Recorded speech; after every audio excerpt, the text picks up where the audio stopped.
సమకాలీన రాజకీయ అంశాలు లేటెస్ట్ పొలిటికల్ అప్డేట్స్ అందించడానికి మనతో పాటుగా గెస్ట్ ఎడిటర్ తెలకపల్లి రవి గారు సదురున్నారు. రవి గారు నమస్తే సార్. నమస్తే వర్మ. సార్, విశాఖలో ఈరోజు జగన్మోహన్ రెడ్డి గారి పర్యటన, మొన్న మత్స్యకారులు మరణానికి ఆ గంగపుత్రులందరికీ కూడా ఆయన భరోసా ఇవ్వడం చాలా విషాదకరమైన ప్రమాదం అది. ఎందుకంటే వాళ్ళు దాదాపు విశాఖ గంగవరం రేపు చాలా దగ్గరగా వచ్చారు. ఇంకా ఆ సమయంలో జరిగింది. అది కూడా పడవ ప్రమాదంలో ఉంది ఇంకేదో అని మెసేజ్ కూడా పంపించారు మేనలుడికి. కానీ సమస్య ఏమంటే కోస్ట్ గార్డ్ అక్కడ ఉన్న వాళ్ళతో సమన్వయం చేసుకోవడం కానీ వీటన్నిటిలో అధికార యంత్రాంగం నుంచి అదే ప్రభుత్వం నుంచి బొత్తిగా స్పందన లేకుండా పోయింది. అది కూడా కాకుండా ఘటన జరిగింది 4వ తారీఖు అది అయితే అది 7వ తారీఖు కానీ దాని మీద తీవ్రంగా స్పందనలు ఇవి మొదలవలేదు.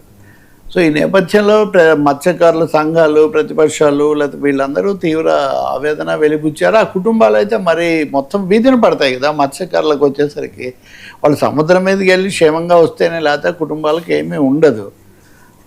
ఎలక్షన్ల అప్పుడు వాస్తవంగా రాజకీయ పార్టీలు ఎవరైనా మత్స్యకారుల ఉన్నదాన్ని ఒక ప్రత్యేకమైన దృష్టి చేస్తుంటారు. అటువంటిది ఇలా జరిగేసరికి బాగా షాకింగ్ ఇన్సిడెంట్ అయింది. చాలా ఆవేదన కూడా కలిగించింది ఇది తీరంలో.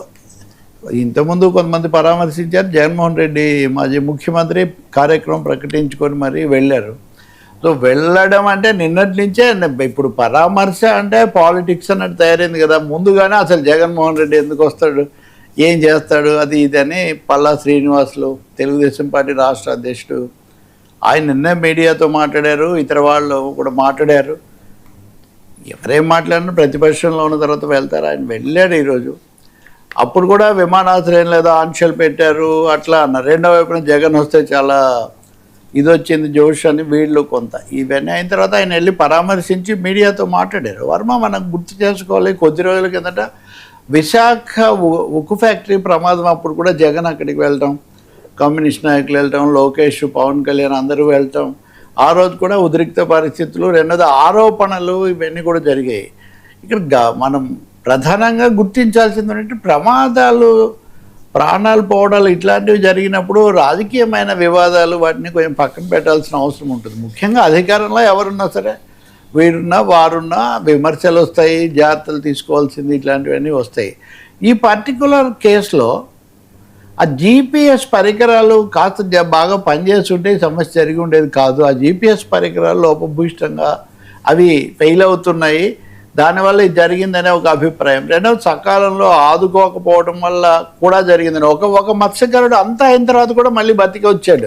వాళ్ళు చాలా మొండోళ్ళండి. ఏదో ఒక విధంగా కొన్ని గంటల పాటు బతికి ఉంటారు. ఏమాత్రం ఆసరా దొరికినా కానీ వాళ్ళు బయటికి వస్తారు. సో ఇక్కడ మనం రియల్ టైం గవర్నెన్స్ అంటాము, ప్రతి దాన్ని పరిశీలిస్తున్నామని చెప్తాం, కానీ ఎందుకు జరగడం లేదు, ఈ వైఫల్యం ఎక్కడొచ్చింది అనేది ఒక పెద్ద సమస్య. ఇవన్నీ ఆయన కూడా విమర్శ చేశారు.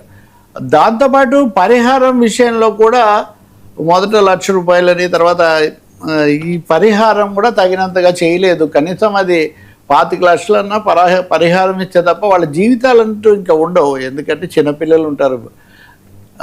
రేవు మీదకి, సముద్రం మీదకి పోగలిగిన వాళ్ళు, కాస్త సత్తా ఉన్న వాళ్ళు పోతారు. వాళ్ళు కాస్త పోతే కుటుంబాలు మొత్తం గంగపాలైపోతాయి. కాబట్టి ఆ విషయంలో కూడా ఆయన ముందు మీరు జాగ్రత్త తీసుకోలేదు, కాపాడలేదు. ఆ తర్వాత ఇప్పుడు పరిహారం కూడా సరిగా ఇవ్వటం లేదని జగన్మోహన్ రెడ్డి వాళ్ళని పరామర్శించిన తర్వాత తీవ్ర విమర్శ చేశారు. కానీ ముందు నుంచే వీళ్ళు కౌంటర్ విమర్శలు చేస్తున్నారు కాబట్టి ఇంకా అనివార్యంగా మనం ఊహించవచ్చు మళ్ళీ ఒక రాజకీయ పోటాపోటీలాగా మళ్ళీ జగన్ మీద వీళ్ళ మీద వాళ్ళు అది మొదలవుతుంది. కానీ మనం గుర్తించాల్సింది మటుకు మత్స్యకారులు, మత్స్య సంపద ఒక పెద్ద ఉపాధి కల్పన ఉంది. దాంట్లో ఇప్పటికే సమస్యగా ఉంది.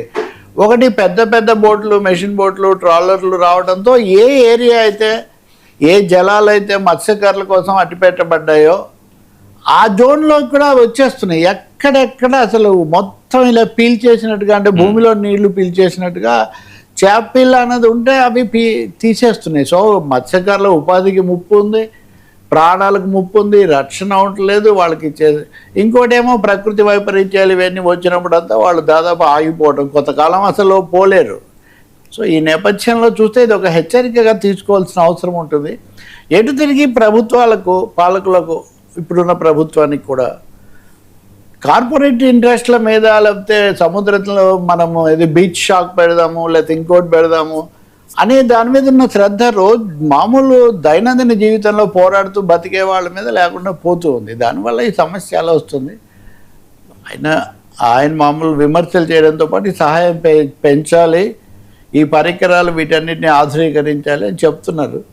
దాంట్లో ఇంకా ఆక్షేపించడానికి ఏమీ లేదు. ఇంకా రాజకీయంగా ఆ పార్టీ ఈ పార్టీ అని మాట్లాడుకోవాల్సిందే. కానీ ఇంకా రెండవది జనంలోకి జగన్మోహన్ రెడ్డి వెళ్ళడం అని అన్నప్పుడు ఇప్పుడు ఇది అయిన తర్వాత బహుశా భీం ఆక్వా అది కూడా ఉంది. సో వీటన్నిటి ద్వారా సమస్యలు ఉన్న దగ్గరికి వెళ్ళి విని వాళ్ళకి సహాయం చేయటం, భరోసా ఇవ్వటం, మేమున్నప్పుడు ఇలా చేసాం, ఇప్పుడు ఇలా జరుగుతుంది, మళ్ళీ మేము వస్తే చేస్తాం, మళ్ళీ మేము వచ్చి మీకు అండగా ఉంటాం అనే ఒక ఆ భరోసా ఇవ్వటం ఆయన కార్యక్రమంలో ప్రధాన అంశంగా పెట్టుకున్నట్టు మనకు కనిపిస్తుంది.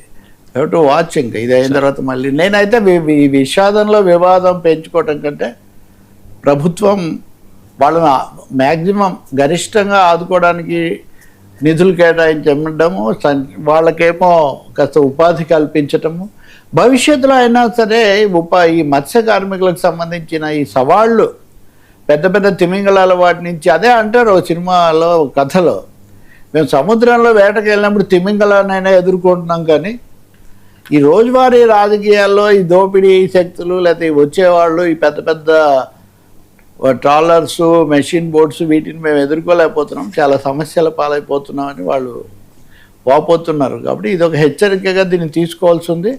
ఎప్పుడు ప్రకృతి వైపరీత్యం వచ్చినా, ఎప్పుడు కాస్త ఇబ్బందికరమైన పరిస్థితి వచ్చినా 10 మంది 5 మంది అలా చనిపోవడం అనేది ఒక నిరంతర కార్యక్రమంగా ఉంది. ఇంకోటి కూడా చూస్తే మనం కాస్త దారి తప్పి జీపీఎస్ సరిగా లేనప్పుడు దారి తప్పి ఇంకో దేశం తీరాల్లోకి ప్రవేశించడం, వాళ్ళు వీళ్ళని అరెస్ట్ చేయడం, అక్కడి నుంచి చాలా కాలం పాటు వాళ్ళు అటుపై ఈ మధ్య తిరిగి వచ్చారు నిజానికి ఇక్కడికే, ఉత్తరాంధ్రకే కొంతమంది దీర్ఘకాలం పాటు ఉండి. కాబట్టి ఇది ఒక హెచ్చరికగా తీసుకోవాలి.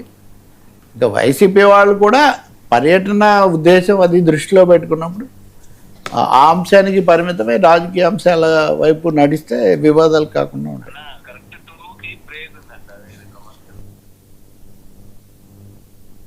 సార్, మరొక వైపు రావణ్ నాగరాజు కేసులు ట్విస్టులు, క్రైమ్ సిరీస్ మించి